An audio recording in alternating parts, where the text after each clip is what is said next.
안녕하세요. 저는 40대 초반인 여자입니다. 저는 정말 믿기 어려운 일을 겪었는데 그 일을 한번 이야기해 보려고 해요. 저는 어렸을 때부터 소심한 편이었습니다.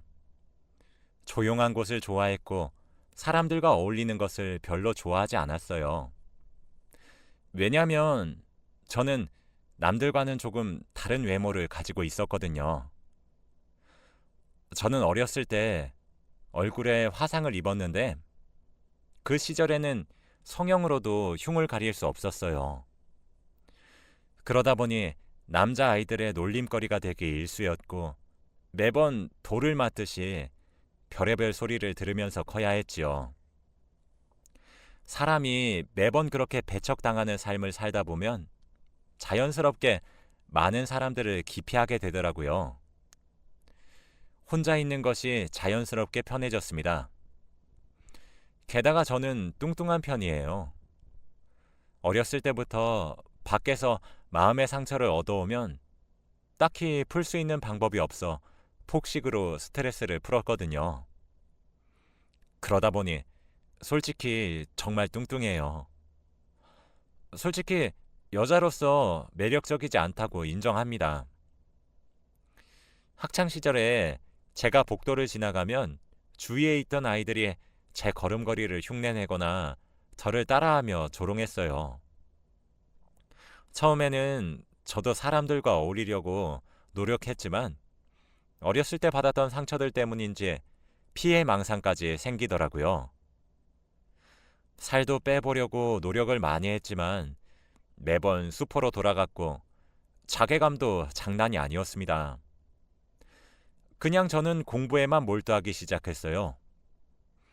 다행스럽게도 서울에 위치한 꽤 좋은 대학교에 입학하게 되었죠.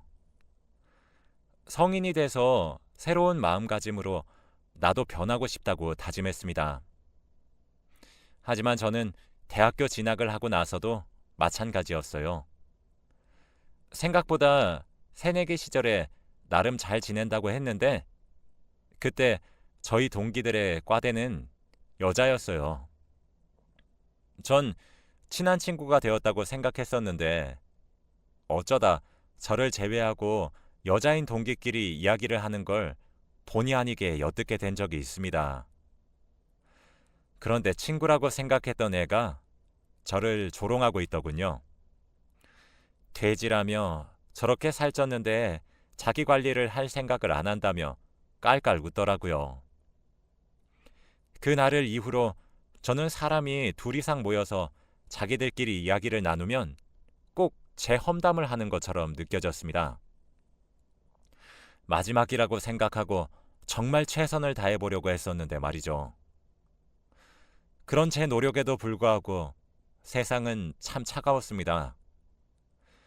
매번 상처만 받아서 힘들어하는 것도 점점 지쳐갔죠. 대학교 졸업 후에 직장에 입사도 했지만 3개월을 버티지 못했어요. 하지만 다행스럽게도 새로운 적성을 찾았고 집에서 프리랜서로 일을 할 수 있게 되었죠. 제 성향도 혼자 일하는 것을 좋아하고 낯선 사람들과 만나서 일을 하지 않으니 지금 일이 저에게 천직처럼 느껴졌죠. 하지만 제가 점점 나이를 먹어가면서도 저희 가족이 저를 걱정하기 시작했어요. 저는 저보다 6살 어린 여동생이 있었는데 다행스럽게 제 여동생은 참 착한 아이예요. 그리고 예쁘기까지 합니다. 여동생은 남자친구도 잘 사귀고 결혼 이야기가 오가고 그러니 부모님은 저를 안타까워 하셨어요. 남자를 만나서 가정을 이루자고 하거나 선을 보자거나 했지요. 저는 덤덤했지만 부모님 마음은 아닌가 보더라고요.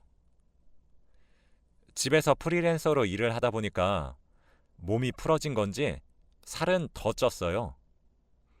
여동생은 이런 제가 언니여도 창피하지도 않은지 같이 운동하자, 이거 하자, 저거 하자 하며 나름 노력하는 듯 보였죠. 여동생은 당시 만나고 있던 남자와 결혼 날짜를 잡았어요. 제가 일하는 업계가 좁디 좁다 보니 자세히 말을 할 수는 없지만 제가 이쪽 업계에서는 꽤 잘 나가요. 제가 성격이 소심하고 대인관계가 별로라 그렇지 돈 굴리는 것도 재능이 있더라고요. 일한 돈으로 주식과 부동산에 투자를 했는데 대박이 터졌습니다. 저는 그렇게 모은 돈으로 여동생의 신혼집을 마련해 주었죠. 사실 제가 너무 창피해 여동생의 결혼식에 참석하지 않았기 때문이죠. 여동생은 괜찮다고 하나밖에 없는 언니가 왜 자기 결혼식에 오려고 하지 않는 거냐며 부모님과 함께 저를 설득했지만 전 이제 누군가의 차가운 시선들을 마주하기가 너무 겁이 나서 하나뿐인 여동생의 결혼식은 나중에 영상으로 봤어요. 제 나름의 사과와 축하의 선물이었죠. 여동생은 고마워하면서도 무척 서운해했어요. 여동생은 남자 보는 눈이 있었던 건지 남편감으로 참 좋은 남자를 데리고 왔더군요. 여동생처럼 심성이 참 착한 사람이었어요. 처음 보는 자리에서 제게 차가운 시선 하나 두지 않고 오롯이 제 여동생의 친언니로 깍듯하게 대해주었거든요. 잘 만났구나 싶었죠. 그렇게 여동생은 제부와 알콩달콩 살았고 아이까지 낳으며 오손도손 잘 살더군요. 그 모습을 보고 참 부러웠습니다. 어느샌가 저도 결혼에 대한 로망을 꿈꾸게 된 것 같아요. 여동생은 제 심경의 변화를 가장 먼저 눈치챘습니다. 저는 여동생과 함께 운동하기 시작했죠. 제부도 할 수 있다고 응원도 해주고 다이어트 요리도 손수 해주더라고요. 그렇게 온 가족의 응원과 사랑으로 살을 무려 30kg이나 감량했어요. 트라우마로 남았던 얼굴에 생긴 흉들도 우리나라 성형기술이 정말 최고라더니 시술을 받으니까 많이 사라지더군요. 흉을 지우면서 함께 눈과 코도 손봤어요. 사람이 성형을 하고 다이어트를 하니 정말 몰라보게 달라졌습니다. 저도 자신감이 점점 생기기 시작했죠. 나이를 꽤 먹었지만 사는 행복을 알게 되었어요. 직업도 프리랜서라 여유롭기도 했고 그동안 안 쓰고 돈만 벌기만 하면서 투자하는 족족 성공하니 돈도 많아서 사는 게 어떤 건지 하나하나 배우기 시작했어요. 그러다 한 남자를 만나게 되었어요. 제 인생에서 아빠를 제외한 첫 남자였죠. 정말 다정한 성품을 가졌던 그에게 제가 빠지게 된 것은 어찌 보면 당연했어요. 처음 만나본 남자였지만 결혼까지 생각하게 되었어요. 제가 그 남자를 만나게 된 계기는 제가 가지고 있는 원룸 건물에 새들어 살고 있는 분이었습니다. 제가 원래도 빈혈이 있었는데 원룸 문제 때문에 부동산을 가야 했던 날이 있었죠. 그때는 정말 한여름이었는데 제가 부동산 코앞에서 그만 길바닥에 쓰러진 겁니다. 그때 마침 부동산 안에서 새 집을 구하고 있었던 남자가 저를 119에 신고하고 응급실까지 보호자 역할을 자처해 주었어요. 저는 드라마 같은 인연이라고 생각했고 감사 인사를 하다가 먼저 다가온 그 남자에게 빠진 거였죠. 저희는 서로 나이가 꽤 있었기에 만난 지 반년 만에 결혼 이야기가 나왔어요. 사실 처음 만나보는 남자라서 저는 너무 급한 것 같았지만 사랑한다며 하루빨리 함께 살고 싶다고 말을 하는 남자에게 그만 넘어가 버린 거죠. 저희 집에 인사를 드리러 가기로 한 날, 전 예상치도 못한 난관에 부딪혔어요. 하나뿐인 여동생과 제부가 제 결혼을 반대하고 나섰기 때문이에요. 여동생과 제부는 뭔가 쎄한 느낌이 들어서 조금 시간을 두고 더 만난 후에 결혼해도 늦지 않다고 하더라고요. 그때 그 말을 들었으면 정말 좋았을 것을. 전 제가 처음 만난 남자와의 사랑을 축복받지 못하는 기분이 들어서 모욕감까지 들더라고요. 그 남자는 제 불행한 과거 이야기를 듣고도 눈물을 글썽거려준 남자였거든요.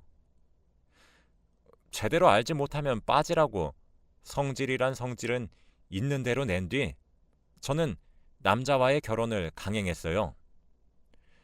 누군가 결혼을 반대한다는 생각이 드니까 마치 이 남자가 아니면 안 될 것 같다는 생각도 너무 많이 들더라고요. 여동생과 제부는 수차례 말렸지만 전 들은 척도 하지 않았고 오히려 그렇게 말을 하는 둘을 멀리했어요. 그렇게 전 결혼했습니다. 남편은 당연히 착한 사람이었어요. 여동생은 그 후로도 제게 참견하기 시작하니 자연스럽게 제가 여동생 부부를 멀리하기 시작했죠. 근데 저도 한 번씩은 여동생의 말이 맞았던 것은 아닌가 의심이 들 때가 있었어요. 늦은 나이인 만큼 저는 아이에 대한 욕심도 생겼었거든요. 아무리 제가 남자를 처음 만나도 나이가 있으니 알 건 다 아는데 남편은 큰 욕심이 없는 듯 했어요. 결혼 후에는 아직 너무 설레서 마음의 준비가 안 된 것 같다며 미루니까 뭔가 절대 하지 않는 듯한 느낌이 드는 거예요. 솔직히 짜증이 났어요. 그리고 자존심도 상했죠. 여자인 제가 매달리는 느낌이 드니까 말이죠. 그 후로도 남편에게서 뭔가 이상한 기분을 종종 느꼈었던 것 같아요. 그렇게 신혼생활 3개월 정도쯤 지났을 때 남편이 한밤중에 갑자기 끙끙 앓기 시작했어요. 마침 집에 비상약이 다 떨어진 터라 남편은 근처 편의점에서 진통제라도 제발 사다 달라고 눈물을 흘리는 거예요. 저는 놀래서 헐레벌떡 뛰쳐나갔습니다. 저희 신혼집은 조용하고 한적한 곳에 위치해 사실 편의점까지의 거리가 조금 돼요. 도로도 한적하기도 하죠. 저는 놀라서 미친 듯이 편의점을 향해 뛰어갔습니다. 그리고 그 기억을 마지막으로 모든 기억이 끊겼어요. 저는 사실 지금 병석에서 일어난 지 몇 달 되지 않았어요. 일어나 보니 중환자실이었죠. 일반 병실로 옮긴 후 여동생과 제부 그리고 부모님은 저를 끌어안고 정말 한참을 통곡하시더라고요. 저는 약을 사러 가던 길에 차에 치였고 그대로 한참을 방치되었다고 해요. 하필 시간도 새벽이었고 한적한 곳에 살았기 때문에 길에 지나가는 사람도 없었죠. 그러다 운이 좋게 지나가던 어떤 아저씨 한 분이 아슬아슬하게 119에 신고해서 구조가 되었다고 합니다. 뺑소니 사고였다고 하더군요. 저는 3개월 정도 중환자실에서 멀쩡히 의식을 찾지 못했고 수술도 여러 번 했었어요. 온 가족이 총출동하여 사고의 목격자를 찾으려고 했지만 소용이 없었다고 합니다. 근처 CCTV를 통해 사고 당시 화면을 가질 수 있었는데 자동차 번호를 조회하니 불법 차량이었다고 하더라고요. 남편은 제가 사고를 당한 이후 죄책감에 시달렸어요. 자기가 약을 사오라고 부탁하지만 않았으면 이런 일을 당하지 않았을 것이라며 어린아이처럼 엉엉 울었죠. 심지어 제가 사고가 크게 났고 처치가 조금 늦어서 다리를 조금 절게 되었거든요. 죄책감이 상당해 보였죠. 그렇게 저는 몸을 추스리고 집으로 돌아갔습니다. 남편은 제가 중환자실에 입원한 이후 다니던 직장도 그만두고 제 병간호에 매달렸었다고 하더군요. 어차피 제가 벌어놓은 돈이 많으니 남편이 이왕 그만둔 김에 저는 남편과 단 둘이서 요양을 하고 싶어져서 1년 정도는 집에서 다정하게 보내기로 했어요. 남편은 저를 지극정성으로 돌봤죠. 어디서 보약도 지어오고 비타민도 사와서 보약은 아침마다, 비타민은 저녁마다 먹었습니다. 그런데 저희 남편이 조금 이상하더라고요. 보약은 컵에 따라서 제게 건네주고 끝이었는데 밤마다 비타민을 먹는 것은 지켜보는 것 같다는 생각이 들었거든요. 그리고 저는 직업 특성상 밤을 새면서 작업을 했던 적도 많아 자는 시간이 제멋대로였는데 비타민을 먹고 나면 거의 10분 내로 잠에 들기 시작했습니다. 남편은 제 말에도 그저 몸이 아파서 쉬고 싶어서 그러는 걸 거야. 자연스러운 현상인 것 같은데? 하며 넘어갔죠. 하지만 어지럼증이 반복되면서 남편의 행동이 부자연스럽다고 느껴지더군요. 저는 남편이 친구를 만나러 나간 주말에 여동생을 집으로 불렀어요. 그리고 함께 제부에게도 제 생각을 털어놓았죠. 결혼 전후를 통틀어서 한 번도 저를 가지지 않은 점, 남편이 주는 비타민을 먹으면 어지러움이 느껴지면서 잠을 자고 일어나면 몸이 무거운 점 등등 제가 이상하다고 생각이 드는 점을 이야기했어요. 여동생과 제부는 심각하게 제 말을 듣더니 아무래도 수상한 것 같다고 말을 하더군요. 제 눈치를 보며 조심스레 말을 하는 모습에 괜찮다고 다독인 후 어떻게 해야 할지 의논했어요. 여동생은 집에 녹음기를 여러 개 몰래 설치하고 녹화를 해보자고 하더라고요. 그러고는 일사천리로 일이 진행이 되었습니다. 정말 화장실을 제외하고 모든 공간에 하나씩 녹음기를 설치했어요. 물론 제 방에도 말이죠. 여동생은 불안하지만 그래도 며칠 동안 남편이 주는 비타민을 먹고 잠들라고 하더군요. 의심을 피해야 된다고 하면서요. 그렇게 며칠이 지나갔어요. 몇 날 며칠을 그렇게 녹음기를 숨겨놨습니다. 사실 수거해서 확인하고 싶었지만 남편도 집에 계속 있다 보니 시간이 나지 않더군요. 그렇게 일주일 정도 흘렀나? 여동생네 부부가 저희 집에 놀러 왔어요. 제부가 자연스럽게 제 남편과 집 밖으로 담배를 피우러 갔고 그 사이에 여동생이 집안 곳곳에 숨겨놓은 녹음기들을 수거했죠. 여동생은 집에서 자기가 듣고 연락해 주겠다고 하더군요. 저는 그때까지만 해도 별일 있겠나 싶었어요. 그리고 바로 다음 날 여동생은 사색이 된 채로 절 데리러 왔고 전 거의 납치되다시피 여동생네 집으로 가게 되었습니다.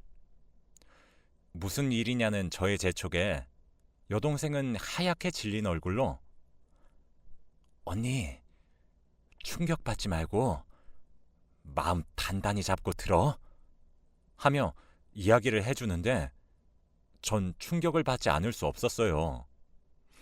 여동생이 해주는 이야기는 정말 믿기 힘들었거든요.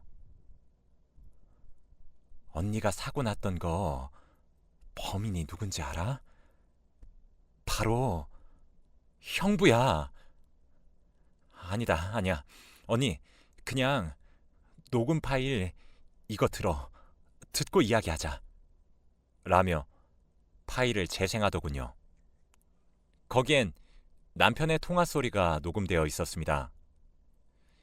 소파 밑에 숨겨놓은 녹음기의 파일이었어요. 정말 믿을 수가 없었습니다. 저는 정신을 차릴 수 없었어요. 그리고 이 녹음 내용은 증거로도 쓰이지 못할 거였으니까요. 여동생은 제 양쪽 뺨을 짝 치며 저와 눈을 맞추며 말했어요. 언니, 정신 차려. 지금 언니가 정신 놓으면 어떡해? 언니가 이번에도 이상한 낌새 눈치 못 챘으면 언니, 이번엔 진짜 우리 얼굴 못 볼 수 있었던 거야. 알아? 정신 놓지 말고 똑바로 챙겨. 일단 당장 변호사 먼저 구하자. 변호사 선임해서 이혼 소송이랑 다른 문제도 소송으로 걸자. 언니, 내가 있으니까 괜찮아. 라고요. 그리고 남편에게 오랜만에 여동생네 집에서 며칠 지내다 집에 가겠다고 한 뒤 전 여동생과 변호사들을 찾아갔어요. 두 분을 선임했죠. 우리가 녹음한 파일은 증거물로 채택될 수 없었지만 남편의 전화 내역과 계좌 내역의 조회 등등을 살펴보니 증거가 탈탈 나오더군요. 변호사들도 혀를 찰 정도였죠. 전 그 이후로 남편이 있는 집으로 돌아가는 날을 차일피일 미뤘어요. 부모님 핑계와 여동생 핑계를 대가면서요. 그렇게 남편 몰래 소송 준비를 하게 되었고 소송이 시작되었습니다. 남편은 처음엔 뼈 빠지게 병간호를 해줬더니 돌아오는 건 이런 말 같지도 않은 의심뿐이냐며 큰 소리를 떵떵 쳤지만 하나씩 나오는 증거에 이내 모든 것이 모함이라며 소리치기 시작했어요. 남편은 결국 혐의가 인정이 되어 실형을 선고받았고 이혼까지 당하게 되었죠. 저는 그 후로 다시 부모님 집에 들어와서 살고 있어요. 부모님은 모든 상황을 듣고 눈물을 터뜨리셨습니다. 다리도 절기 시작한 제가 가엾다고 하면서요. 인생을 조금 사신 분들이라면 세상이 참 무섭단 말을 잘 아실 것 같아요. 귀신보다 무서운 게 사람이란 말이 있는데 정말 죽음의 문턱을 한번 밟았고 또 밟을 뻔했던 일을 겪고 나니 이제 남자고 사람이고 아무도 믿지 못할 것만 같아요. 돈 때문에 눈이 돌아갔던 전 남편. 처음 만났을 땐 쓰러진 저를 임시 보호자까지 자처하며 정의로웠던 사람이었는데 범죄까지 저지르다니 아직까지도 제게 일어난 일이라고 잘 믿기지 않습니다. 저는 지금 안정을 취하려고 노력 중이에요. 아직은 매일 악몽을 꾸지만 점점 몸도 정신도 회복하려고 노력하고 있어요. 하나뿐인 여동생은 매일 문턱이 다를 정도로 저를 찾아옵니다. 아마 제가 전처럼 우울감에 빠져서 또 사람들을 기피하고 방에 틀어박힐까 걱정이 되는 것 같아요. 저는 과거와 달리 이젠 이겨내려고 노력 중입니다. 조금이지만 바깥에 산책도 나가곤 합니다. 제 목숨을 구해준 여동생과 제부를 봐서라도 죽을 만큼 노력해서 나름대로 행복해져 보려고 해요. 세상이 참 험하고 사람이 참 무섭지만 제가 잘 이겨낼 수 있도록 모두 응원 부탁드립니다. 제 긴 글을 읽어주셔서 감사합니다.